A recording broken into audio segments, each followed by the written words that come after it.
All right, I think we can go ahead and get started. Well, thank you everyone for taking the time to join us today to talk about demystifying 10DLC. Switch over to the slides. A few housekeeping items. We absolutely welcome all questions, so feel free to use the Q&A panel in the Zoom and just send up all your questions. We'll save some time at the end of the webinar to answer them, and if we can't answer them on the time here, we'll make sure to follow up with you on a one-on-one email. The webinar is jam-packed with a ton of really helpful and useful information regarding 10DLC, but no worries, you don't have to take any notes or think about how to record. The presentation and the recording will be shared out afterwards for you to review and to share with your team. All right, so with that, I'll go ahead and introduce myself as well as my fellow speaker and give a quick update and overview on our topic today. So my name is Wendy Liu. I run product marketing here at Sense, and I'm joined by Justine Li, who is our product lead for Sense Messaging, which is our two-way text messaging product. And she's also our resident expert on 10DLC and its implications on the staffing and recruiting businesses. So today we're going to talk about 10DLC. If you haven't heard already, there are some major changes happening in the SMS regulations. And while there are still some unanswered questions from carriers on the full and final implications of these regulations, we really hope to unpack what you need to know and really share our knowledge. And so while some of this information may still be subject to change, we hope to give you the tactical how-tos needed to take the next steps and really reap the benefits of verified messaging. All right, so before we dive into the webinar content, I just wanted to give a quick overview about Sense for those who are unfamiliar. So Sense was established about 5.5 years ago with the mission of building a system of engagement specifically for staffing and the recruiting industry. Our products are purpose-built to help our customers grow their business, retain their talent, and really leverage automation to deliver personalized communication at scale, which drives meaningful and tangible ROI. Our full multi-channel system of engagement covers the entire talent lifecycle to help automate 90% of the tedious manual tasks that you and your recruiters face on a day-to-day basis. And this is all while delivering against the high expectations that candidates have today. So with that, I will go ahead and hand it over to Justine. Thanks, Wendy. Hi, everyone. So I'm Justine, and first we're going to start by explaining what's happening to the A2P ecosystem at large, why these changes are taking place, and explain the benefits and ROI that we can expect from 10DLC. And then we're going to deep dive into what it takes to register your business, and text messaging campaigns will focus on specific common use cases that are relevant to the recruiting and staffing space. And then finally, we're going to focus on how to think about compliance and keep your numbers safe throughout these changes, and kind of remind you about what the next steps are to take right after this presentation. So I want to start by underscoring how major these changes really are. The transition to A2P messaging is really at a critical juncture, and these changes represent a once-in-a-decade transition in how businesses text consumers. There are going to be a lot of acronyms that I'll be referencing throughout this presentation, so let's just start by getting into some definitions. Campaign Registry for 10DLC A2P traffic addresses new regulations by major carriers such as Verizon, AT&T, and T-Mobile Sprint. 10DLC stands for 10-digit local long codes, and A2P stands for application to person. Carriers have now started to define A2P as any text sent by a business, regardless of whether it was sent by an actual person or an automated application service. When I use the word consumers throughout this presentation today, I'm talking about people who receive SMS, for example, candidates receiving texts from you guys. It's our goal to provide transparency to ensure that you're informed, build product features that help abstract away complexities wherever possible, and work with you to make sure that you remain compliant within the ecosystem and that you're seen as good actors by carriers. By partnering with us, your messaging strategy is going to be set up well for years to come. So what phone numbers does 10DLC impact? This 10DLC registration process is required for any local phone number that is sending business related traffic. Toll-free numbers are not required to register at this time, but registering can help improve deliverability and throughput. So while it's still optional, it is possible to register them, and it's also highly recommended to register them, especially if you've been struggling with deliverability or deliverability of messages specifically that include links, for example. And then finally, shared short codes are being banned as of June 2021. So now let's get into the why of all this is happening. Businesses turn to messaging to deliver significant ROI and really provide convenience and personalization to consumers. With all the incredible SMS growth to date, we find that consumers do actually have a lot of complaints about the messages that they get from businesses, because when it comes down to it, consumers really only want messages from a business if they are to the right person with the right content and at the right time. Internal consumer surveys find that consumers want control. They want to control the message they receive. They want to specify the content and message frequency. So they really want full control. And when used effectively, SMS is extremely valuable to both businesses and consumers. However, when used incorrectly, SMS can be counterproductive. Annoyed customers opt out, and once they opt out, it's really hard to regain their opt-in.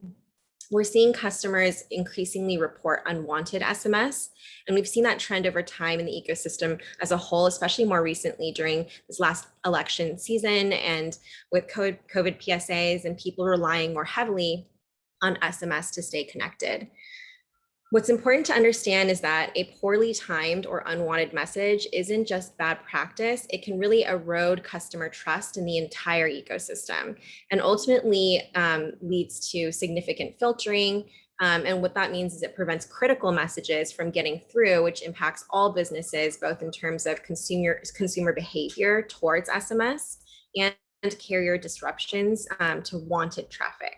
In other words, it starts to impact the ROI of text messaging.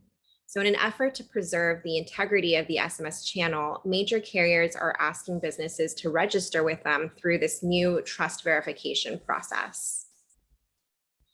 So let's just take a moment to appreciate SMS for what it is. It's a trusted, personalized, high engagement channel that sees 98% average open rates, 9 out of 10 messages opened within the first 3 minutes, a nearly 50% response rate, and 69% of US customers actually trust businesses more as a result of messaging with them.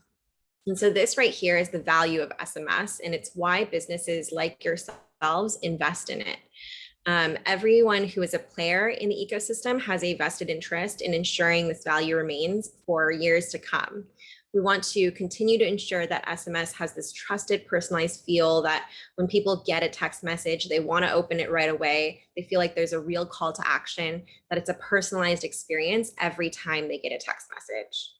A2P 10DLC, while requiring some additional effort on our end and yours, and potentially some increased costs, do bring the benefits of a verified ecosystem and a local recognized number. So it means participating in this trusted ecosystem without needing to worry about the actions of a few bad actors.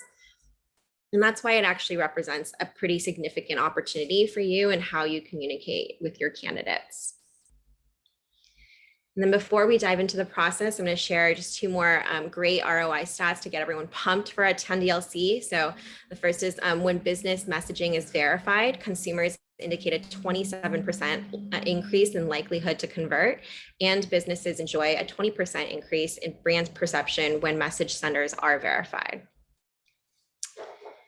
So now that we understand the why and a bit about what it provides, let's look at the registration requirements and the impact. As I've mentioned before, carriers want to know who you are and what you're sending. So let's break that down because it's important to understand why each of these matter. Let's look at that first part, registering your company. When you register your company, you will receive something called a trust score. This is carriers assigning you a level of trust that they have of your brand in the ecosystem. Why is this important? What it does is it dictates throughput and daily volumes that are allowed for your numbers. To register your brand, you will need to submit information like your legal business name and address, EIN number, website, as well as points of contact. A helpful hint from our campaign registration company that we work with is apparently 75% of issues with registration and throughput allocation come from putting in the wrong EIN number. So please check and double check that all the input data is correct. The cyber and identity checks that they use are really sensitive to out of date or misspelled data, down to extra dashes, periods, or spaces in names. The other thing is that larger public companies will have higher trust scores. Brand size, type of company, and the vertical you operate in can also play a role. This is because carriers have realized that public companies are more likely to have implemented internal mechanisms for risk management because of their increased liability. The bigger the company, the more throughput or the higher trust score you'll get, which also kind of makes sense because you probably also have more employees, and there's usually a correlation between the number of employees and the volume of texts that are coming from a business.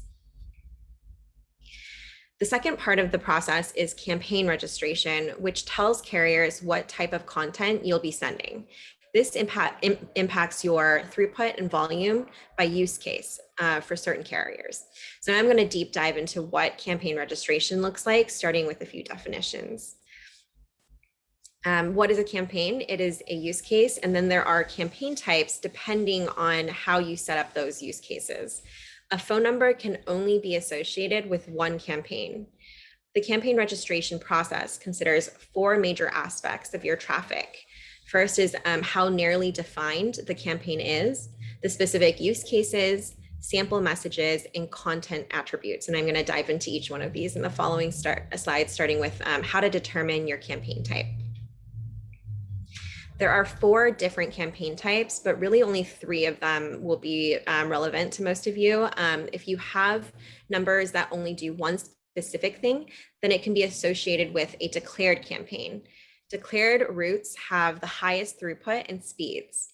Again, this means that the number is dedicated to only one single non-marketing use case. So for example, if the number only sends out interview, meeting, or time card reminders, it can probably fall under account notifications or customer care only. The advantage to having that declared versus mixed campaigns is that when there's a problem with your traffic on the number, it will only jeopardize the traffic on the one campaign associated with that number. The numbers associated with different declared campaigns will remain safe. If your candidate data is kind of messy and outdated, and you think you're at a higher risk of having recipients flag your agency's message as spam, then the safer thing to do is to go with more declared campaigns so that when a number gets flagged, it doesn't bring down SMS for your entire company. Marketing and mixed campaign types are seen as slightly higher risk by carriers. This means that throughput and daily limits are going to be slightly lower. Mixed campaign means the number is sending traffic related to more than one use case, which we'll review in the following slide. We realize that recruiters are responsible for a whole variety of candidate care and operational tasks. If you're not satisfied with the throughput and speeds you get with mixed marketing campaign types, we would recommend splitting up the type of traffic by phone number and then using our multi-number inbox feature to manage conversations across those different use cases. And then finally, we have low volume campaigns, which are just designed for sending less than 15,000 messages a month across all carriers. But those campaigns are really designed for messages that are not time sensitive, because on certain carriers, such as AT&T, they're limited to 6 messages a minute throughput.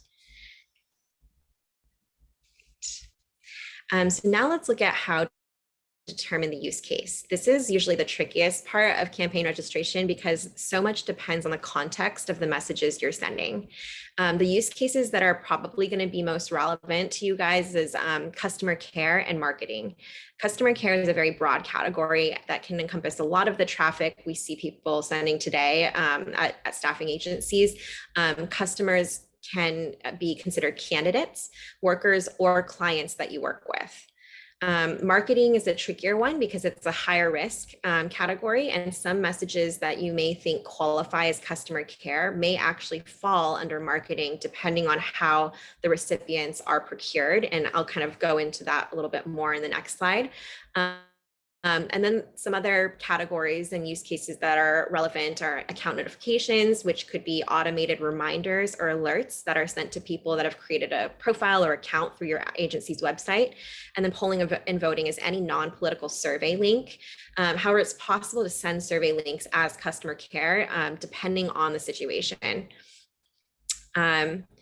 And we'll also go through how to properly use links and minimize carrier filtering later on in this presentation too. And then finally, PSAs could be any urgent alerts sent to all of your on-the-job workers. Next slide. So here are some common recruiting specific use cases we typically see and how they map to those campaign use cases that we reviewed on the previous slide. So let's talk through each one, or some of them at least. So job opportunities, if you have a phone number that sends job opportunities to prospective candidates, whether it can qualify as customer care or marketing is an important question because customer care will see better deliverability rates and speeds.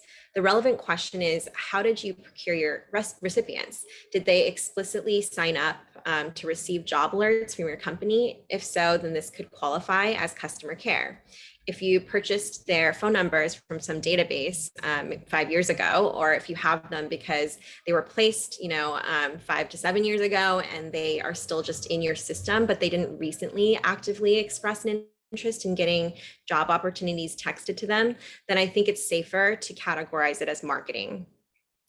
For pay details, sending pay information in dollar amounts in messages has been really problematic in the past. And sending links to job details has also been tricky. Carriers have aggressively filtered messages that contain reference to dollar amounts or links because they resemble, in their eyes, malignant scam operations. With 10DLC, the good news is that you're going to see better deliverability for sending pay information that's legitimate. Whether this is considered customer care or marketing requires largely the same consideration as job opportunities. If the recipients consented recently to receiving those details, then it could qualify as customer care. But if that is just a phone number that's been sitting in your system for a really long time now, and you're not 100% sure that everyone you're messaging really wants to be receiving those alerts anymore, I think it's still safer to classify it as marketing. And then what about screening questions? You're trying to determine whether a candidate is qualified for a job. That's most likely going to be considered customer care, and it's lower risk because you're probably receiving inbound texts from the candidate as well, which is implied consent that they want to be receiving those messages from you. We're going to make this presentation available later as well, and happy to deep dive that with anyone who has further questions about these different categories.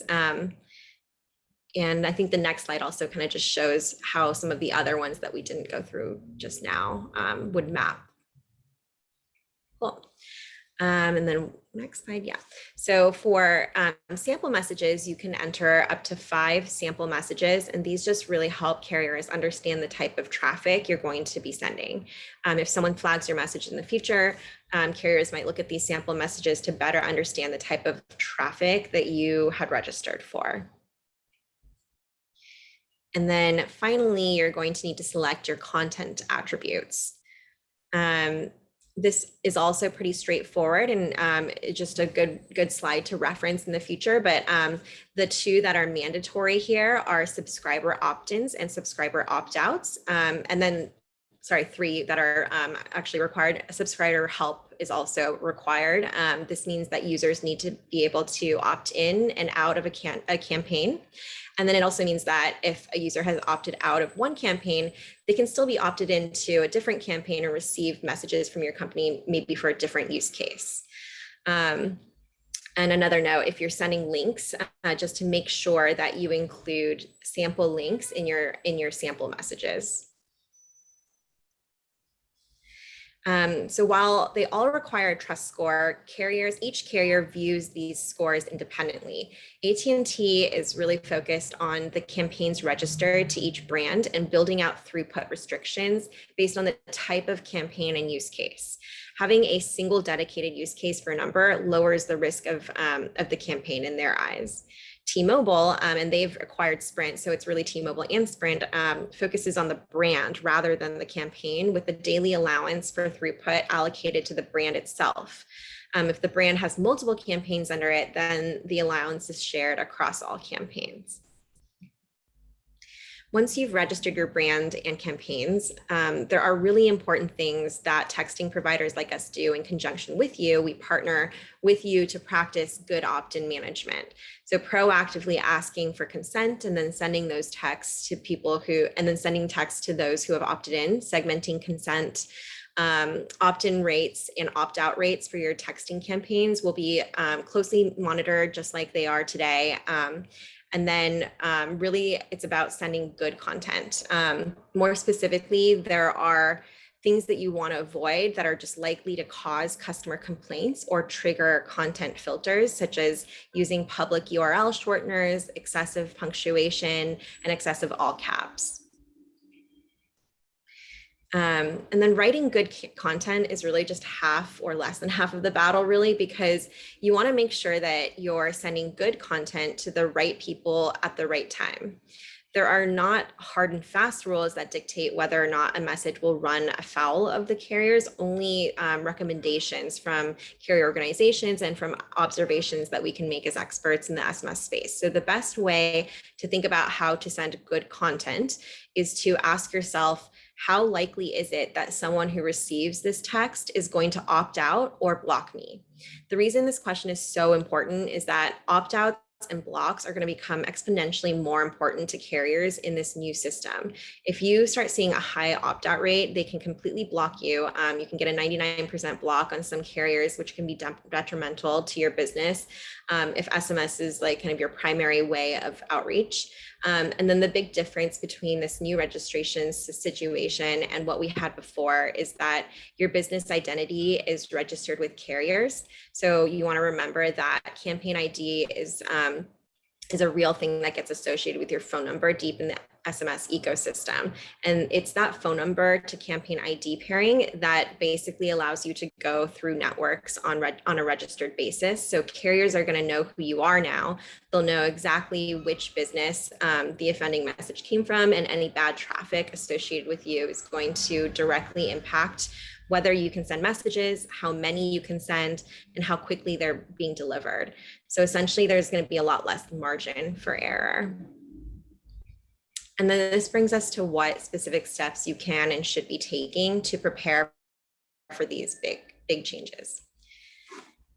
So opt-in standards are going to be much higher with 10DLC. Again, like I said, there's less margin for error. And whenever there's less margin for error, you're going to want to start automating things so that you can get by with a lower error margin. So making sure that when someone opts out, it's super clear in your ATS, which is hooked up to your texting platform. I would also make sure that your opt-in data is up to date and that you don't have old or inactive candidates in your ATS whose opt-in is maybe 5 years old. I also recommend starting to segment opt-ins and opt-outs by specific use cases. For example, allowing a user to indicate that they want to get interview reminders, but they don't want job alerts. You're going to want to dedicate time and energy and bandwidth to prioritizing this project at your company so that you can be prepared for the changes to come. Then links. So limiting the number of redirects a link will take is the first and most important thing to remember when sending messages with URLs. If you send a link that when clicked, it jumps 2 or 3 more times to a completely different landing page or domain address, users and carriers think that's kind of fishy. Optimize your link destination and take advantage of tracking methods like UTM parameters to avoid multiple hops. Using full length URL is the first suggestion carriers will give you. but that takes up valuable space on an SMS, where you also have to identify your business and include contextual information in a very short 160 characters. If you have critical links, it might be best to use full length URLs and then just bite the bullet on the extra segments there for those messages. But you can also use a branded shortened URL. So when you're short on space, that's a URL that's identifiable to your domain. And large brands like ESPN have them, or Nike, New York Times, they have NYTI.ms. They've kind of invested in that method, but it's we also have them as for our links as well. Our survey links and chatbot links are a branded URL, shortened URL. Next slide. Clean and update data, so especially around opt-outs and opt-ins, but also around phone numbers and job status. And again, I would dedicate time and resources to prioritizing this as a project within your company, specifically making sure that your data is clean enough to be piped into Sense, so that you can that we can help you automate compliance as much as possible. If you have SMS workflows on Sense Engage, I'd spend some time double checking to make sure that audiences are set up correctly, make sure that your teams are trained on SMS best practices, and remind them to review their broadcast recipient lists carefully, because again, one annoyed recipient can negatively impact your entire business. And then finally, make it easy for people to opt out. Sense Messaging does a lot of this for you, and Sense Engage as well. But we automatically opt out recipients from receiving further SMS if they text stop. And you can customize your help response. We help track your opt-outs and write them back to your ATS automatically. Well, and then when some last best practices to kind of leave you with is, when a candidate responds, that's what's called implied consent. This is a really good thing. And the easiest way to get a candidate to type back to you is to ask them a really easy, simple to answer question. So we often recommend asking simple yes or no questions in your broadcast to increase response rates and inbound outbound ratios for your numbers. I'd also recommend shortening your broadcasts as much as possible, and ensuring if you have engaged workflows that they're not formatted like emails. And then finally, just remember to avoid excessive all caps, excessive punctuation. Cool. And next steps here. Wendy, did you want to go through the next steps? And I'm going to look at some of the questions. Definitely. All right, so I'm going to go through our next steps. So we recognize that we kind of have a mix of both Sense customers and those who are non-Sense customers on the call today. We wanted to call out that the first two kind of steps, we do have forms for our Sense customers, and I'm actually going to drop that in the chat right now. So the first step is to register your brand. Now, Sense customers, you may have received some communication about this in the past couple of weeks. So I would check with your primary admin on the account to see if they've already registered your brand. The second form is to start really documenting your use cases. And our Sense customer success team will work really closely with you to review your use cases and provide guidance as needed. We're really here to help make sure that you're set up for success, and all your campaigns are set up for success as well. So for those who are not Sense customers yet, while we don't have a form for you, you can still take a very proactive approach and start thinking through your campaign use cases.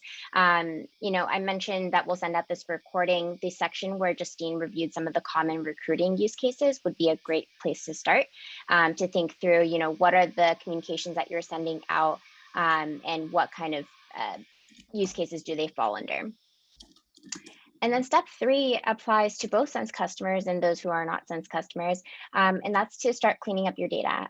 Justine mentioned this in a previous section, but there really is a lower margin for error when it comes to communicating with your candidates and your clients and your workers through SMS. So really, the more effort you put into making sure that your data is clean and up to date, the more likely that your messages will be relevant and deemed trustworthy. Also, since customers can automate this process, they can incorporate data enrichment campaigns and leverage field triggered writebacks or bulk cleanups or even data enrichment chatbots to kind of help automate this process of cleaning your data. So to just bring it all together, for those who don't know Sense that well, Sense is an automation platform that really drives communication and engagement across the entire full talent life cycle. So we have a database and a workflow automation product, two-way text messaging for recruiters. We have integrated AI recruiting chatbots, and fully automated referrals that kind of all work together to drive more placements, reduce time to hire, increase candidate engagement and happiness, and deliver margins on every order. And we're working very closely when it comes to things like 10DLC to make sure that we help our customers remain compliant, so that their messages are getting through and that their campaigns are being successful. All right. And with Sense, just to give some stats, our customers are seeing an average of 25% reduction in job board spend. We've been able to help our customers reach 20,000 candidates per month, an increase of 20% in placements, a 30% increase in offer to start. And we actually help save recruiters 45,000 hours per year just by automating the tedious tasks of anything from database enrichment and getting you scheduling and dripped campaigns for emails and two-way text messaging. So that's just some information on Sense. And with that, if you have any questions about our messaging product or any of our other products, please feel free to reach out. Our contact information is on the screen. And with that, we will kick off the Q&A section. So again, if you have any questions, please feel free to drop them in the Q&A function on Zoom. And we will go ahead and get started. So Justine, first question for you. What happens if we register and then we get flagged by someone? What will happen to our numbers, and is there a way to appeal? Yeah, that's a great question. So before 10DLC, carriers often engaged in silent filtering, where we may or may not have gotten deliverability error codes. They did this to protect their filtering algorithms from being reversed engineered by bad actors. Once this 10DLC stuff is fully rolled out, the good news is that we will actually know if major carriers are upset with your outbound traffic. So if a carrier suspends a campaign, our providers will be notified via their portals and APIs, as well as via email, and an appeal can be made to the carriers on your business's behalf. Suspended campaigns can be reactivated by carriers, and we'll communicate further details on what it would take to both appeal and reactivate campaigns as those details emerge and as we continue to get more clarity from carriers and our providers about the specific process there. Okay, great. Second question is, this person isn't currently using a messaging product such as Text Us or Sense Messaging or any of our these kinds of two-way texting providers. Their recruiters are using their own mobile phones. So what's the benefit of switching and implementing a text message solution? Yeah, so it may seem like 10DLC complicates getting up and running with SMS as a business. And while it definitely requires a little more effort, these changes are set to meaningfully improve the entire ecosystem. We're expecting to see those read and response rates improve as the channel is cleaned up by these efforts. And the practice of having recruiters use their mobile phones is going to become a lot riskier as 10DLC takes root. It's now explicitly against carrier guidelines to send business-related text messages on P2P or person-to-person routes and personal numbers. So unless you get your recruiter phone numbers registered directly through the campaign registry, that business-related traffic that they're sending is going to be a liability to both your business and to their personal numbers, because carriers can start blocking their personal phones and then they can fine your company for messages that were sent on them. Like T-Mobile especially has some pretty draconian fines outlined now, including like a $10,000 fine for business traffic being sent on unregistered numbers. So the advantage of implementing a text solution with a product like Sense is that you're benefiting from our expertise in how to safely and effectively send business messages at scale. And our system can write back to your ATS so that you have visibility and documentation that persists in a central system of record.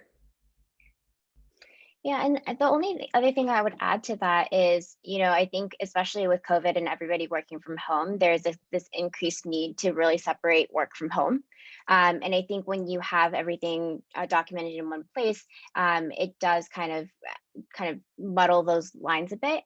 And in addition, for agencies at large, with recruiter turnover, which does happen, having kind of all that information documented within a personal phone is probably not ideal. It could also raise some compliance concerns as well. So when you think about having a system that can, have all that information housed and can be easily given as context for the next recruiter, I think that's also a critical benefit to having this type of provider to help manage those situations. All right, next question. Do you have to register every number or just one number per business? You have to register every number that is sending any business related SMS. Again, a number can only be associated with one campaign at a time, but you can have several numbers assigned to one campaign, and you can also have multiple campaigns with different sets of numbers under it. Gotcha. And then we have a question about this person is a Sense customer with both Engage and messaging. How does 10DLC impact either or both of those products? So it does impact Engage if you currently have SMS events or workflows.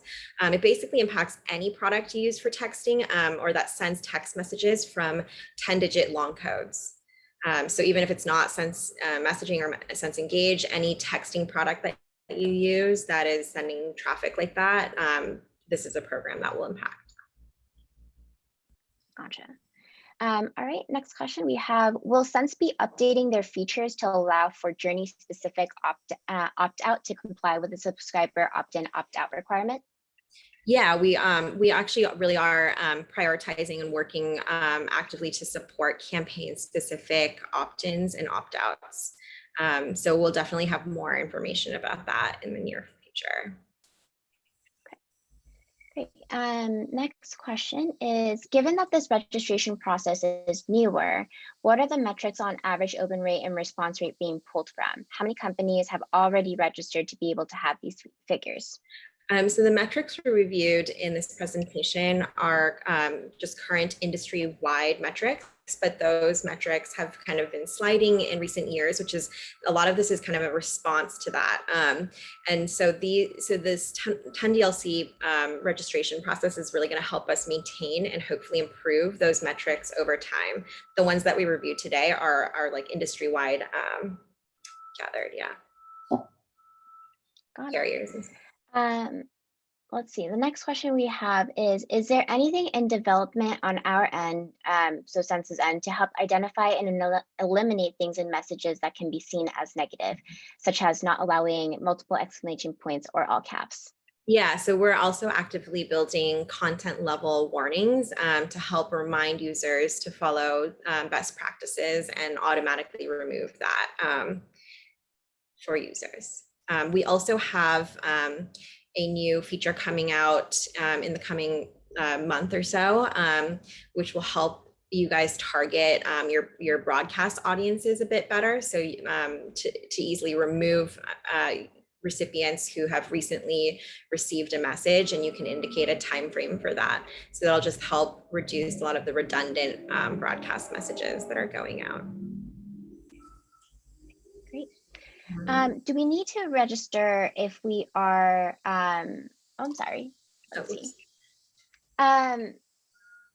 Let's see, when will the 10DLC regulations be fully rolled out? So the date we have for that is June 1st currently. It's already kind of been rolled out by a few different carriers, but it's, we've been given sort of a grace period, and that's the chunk of time that we're in right now. But June 1st is kind of when we see T-Mobile and Sprint rolling out a lot of these changes, and that date has been pushed back a few different times. So it could be pushed back a little bit further. We'll continue to update you guys as soon as we hear from carriers. If they do sort of, once they actually are going to roll it out, they're going to give us a hard 30-day time period before those changes take place. So we have a 30-day grace period as well. Great. So that that actually answers another question that we had, which is when do we need to be compliant with 10 DLC? So same answer applies. This will be June 1st as of right now. Yeah. Let's see. When adding texting numbers, do you need to register them? Yeah, so when adding texting to numbers, I think, is that what that means? Like, I think the question is if we're adding texting to numbers, do we need to register them? And the answer is yes, if they are sending business SMS over 10-digit long codes. Okay. And then the last question that we have in here is, will we be able to adjust use cases and campaign types on the fly via the web portal? Got it. As of right now, you will have to work through a CSM to get those changes implemented, but it is kind of pretty immediate. And we are considering building out a more automated experience there. But as of right now, it will be kind of a manual process. All right, great. Cool. So I will just mention, I know that we have a ton of Sense customers on the call. I will mention that we are doing a second deeper dive on 10 DLC specifically as it relates to Sense and the implications of our products and how that'll work together. And that'll be on May 27th. So please keep an eye out on your inboxes for an invite. We'll also include a registration link in the email that follows up this webinar as well.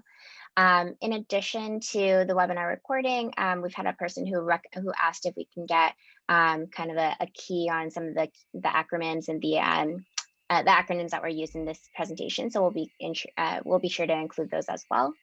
And if we have missed any questions, we'll follow up via email. But Justine, any other thoughts or last words? Nope, that should be good for now. Thank you so much, Wendy. And thanks everyone. Yeah, definitely. Time to learn everything there is to know about 10 DLC. Yeah. And we know that, these changes can be a little bit overwhelming and can be a little daunting. But rest assured, Sense is here to be a partner to you, whether you're a Sense customer or not. We're here to help answer any questions that you might have and help kind of provide any guidances to the best of our knowledge. And if you do have any questions, like I said, our contact information is listed on the page, and we'll be sure to follow up with the recording and some additional resources as well. But with that, I will give everyone some time back and hope everybody enjoys Cinco de Mayo. So have a great day, everyone.